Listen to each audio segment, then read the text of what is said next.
Hello everyone, Assalamualaikum. This is your favorite Umma Haiba Taslim and welcome to my another video. So আজকে তোমাদের জন্য মোটামুটি মানে এখন তো বেশ গরম চলতেছে রাইট, অ্যান্ড এটা হচ্ছে মেইনলি শীতের আগের লাস্ট গরমটা। সো এই গরমটার মধ্যে একটা মানে ড্রিঙ্কস আসলে খুবই ইম্পর্টেন্ট। মানে বাইরে থেকে যখন তুমি আসবা সেক্ষেত্রে তখন তুমি যদি একটা ড্রিঙ্ক এসে খেতে পারো সেক্ষেত্রে সেটা খুবই খুবই রিল্যাক্সিং এবং রিফ্রেশ করবে তোমার বডিকে। সো আজকে মূলত দুইটা ড্রিঙ্কের রেসিপি আমি শেয়ার করবো। একটা হচ্ছে মূলত তেঁতুলের শরবত, আরেকটা হচ্ছে তোমার টকের শরবত। অ্যান্ড তেঁতুলের শরবতের আইডিয়াটা মূলত আমি একটা রেস্টুরেন্ট থেকে পাচ্ছি। সেটা হচ্ছে মানে রেস্টুরেন্টের নামটা মেনশন করছি না।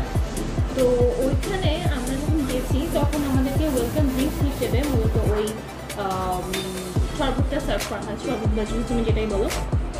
তো ওইখান থেকে মূলত আমি খেয়ে যেটা বুঝলাম সেটাই মানে মূলত আমি নিজের মতো করে ওদের কাছ থেকে ইন্সপায়ার হয়ে নিজের মতো করে তৈরি করছি। সো আশা করি তোমাদের কাছে রেসিপিটা অনেক বেশি ভালো লাগবে। যদি ভালো লাগে করে অবশ্যই লাইক কমেন্ট শেয়ার সাবস্ক্রাইব করতে ভুল না। তো চলো চলে যাই মেন ভিডিওতে।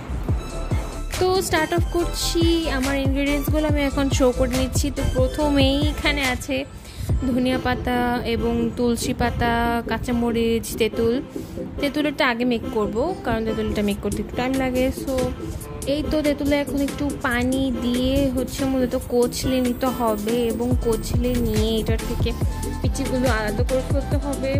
দেন এখানে একটা গ্রাইন্ডার জারের মধ্যে আমি আমার ইনগ্রিডিয়েন্টস দিচ্ছি, কাঁচামরিচ, ধনে পাতা, দেন হচ্ছে তুলসী পাতা, এগুলো দিয়ে মূলত একটু ব্লেন্ড করে নিতে হবে। কারণ ব্লেন্ড করে নিলে হচ্ছে মানে শরবতটা মেক করতে ইজি হয়। অ্যান্ড এটা যেহেতু ছোটো গ্রাইন্ডার, তো এটার মধ্যে তুমি যদি ব্লেন্ড করো সেক্ষেত্রে সব কিছু একদম মিহিভাবে ব্লেন্ড হয়ে যায়। এখন এখানে কিছুটা হিমালয়ান পিঙ্ক সল্ট ব্যবহার করছি। আমাদের বাসায় আমি সবাই এই সল্টই খাই কারণ এটা কিন্তু হেলথের জন্য অনেক বেশি ভালো। দেন এখানে আমরা দিয়ে দিচ্ছি চিনি পরিমাণ মতো। এখানে তোমরা যে কোনো মানে অ্যামাউন্টের চিনি দিতে পারো নিজের পছন্দ মতো আর কি, যেটাকে আমরা বলি। এখন তাকে ব্লেন্ডারে সুন্দরভাবে ব্লেন্ড করে নিচ্ছি। ব্লেন্ডারে ব্লেন্ড করে নেওয়ার পর এখন একটা জগে ঢেলে নিচ্ছি। দেখতে পাচ্ছ কি সুন্দর একটা গ্রিন গ্রিন পেস্ট হয়েছে। অ্যান্ড তোমরা যদি চাও ঝালটাও কিন্তু কমিয়ে বাড়ি ইউজ করতে পারো, কারণ ঝালটাও অনেক সময় আমাদের পছন্দ মতো আমরা ইউজ করি। দেন এখানে আমরা একটু পানি দিয়ে দিলাম, পানি দিয়ে এটাকে মিক্স করে নিব। এই তো তেঁতুলটা রেডি। এখন আমরা মেক করবো হচ্ছে দইয়ের শরবতটা। এখন এখানে আমি নিয়ে নিচ্ছি লেবু।